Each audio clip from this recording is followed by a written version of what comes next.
Казвам се Анна Григорова, специалист уши, нос и гърло. В общата практика делът на носно-гърлено-ушните заболявания е относително голям. Познанията и опитното отношение в диагностицирането на тези заболявания позволява на специалиста да проведе адекватно лечение по отношение на своите пациенти.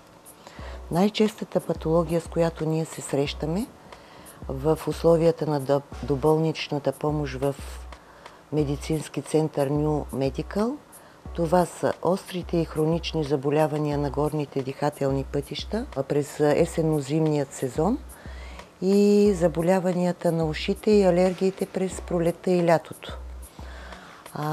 Тъй като повече от нашите пациенти работят в доста обширни, недобре проветрявани и климатизирани помещения, контагиозността при тях е доста висока. В повече от случаите при респираторните инфекции обаче се прибягва до самолечение, което в много често от случаите води до сериозни усложнения и оскъпяване на оздравителния процес.